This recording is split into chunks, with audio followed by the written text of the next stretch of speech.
Monsieur le Président, la Bretagne est une grande région ouverte sur le monde, une région en France, une région en Europe qui a besoin d'être forte, puissante, pour peser dans son rayonnement économique, stratégique, culturel, son soft power, d'enseignement supérieur, de pêche, d'agriculture, bref, de très nombreux autres domaines qui font la force de la Bretagne. Alors, donnons-nous les moyens d'être une région qui compte au sein de l'Union européenne et qui est en capacité de nouer des partenariats de collaboration thématique avec d'autres régions européennes.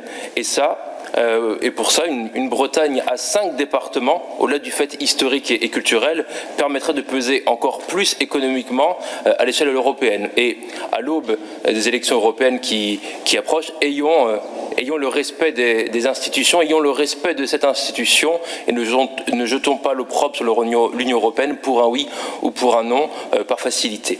Je ne dis pas que c'est ce qu'on fait aujourd'hui. En commission permanente, nous faisons régulièrement remarquer que nous menons des coopérations décentralisées avec des pays extra-européens dont la situation géopolitique est très instable.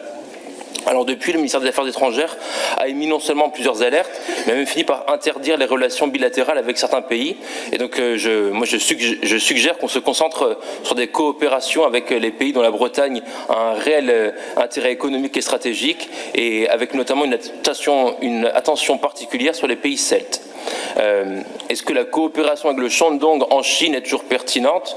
Parce que monsieur le vice-président Perrin-Sarzier évoque une coopération en termes d'environnement. Je ne suis pas sûr que la Chine soit le chantre de la protection de l'environnement. Est-ce que l'échec de la vente des sous-marins en Australie est une question bretonne? Je pose la question aussi, est-ce que c'est indiqué dans votre document? Notre stratégie doit avoir pour seule feuille de route les intérêts de la Bretagne et des Bretons.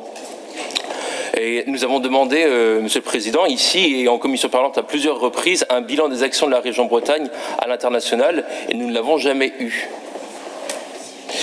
Si la Bretagne est ouverte sur le monde, les Bretons le sont tout autant, et notamment les jeunes. Il faut exploiter les travaux menés au sein du Coremob pour améliorer la mobilité internationale des jeunes, tant pour leurs études que pour des séjours linguistiques, que des stages ou des apprentissages.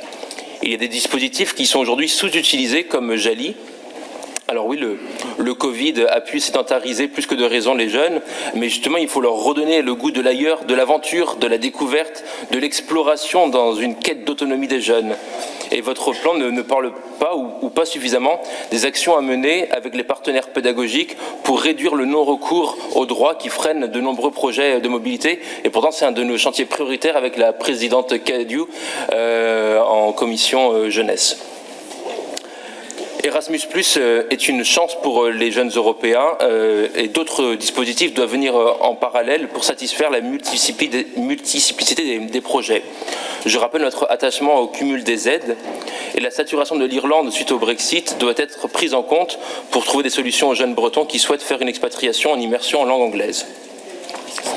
Enfin, nous étions nombreux lors de la campagne de 2021 à vouloir mener une stratégie de coopération renforcée avec les pays celtes. Bien qu'il y ait eu des rencontres avec les responsables politiques des nations celtes, on ne voit ici se dessiner pas vraiment une stratégie spécifique, tout au mieux une piste d'axe de travail. Pouvez-vous nous rassurer sur le fait qu'une vraie stratégie de coopération renforcée avec les pays celtes sera discutée, travaillée et mise en place ici ?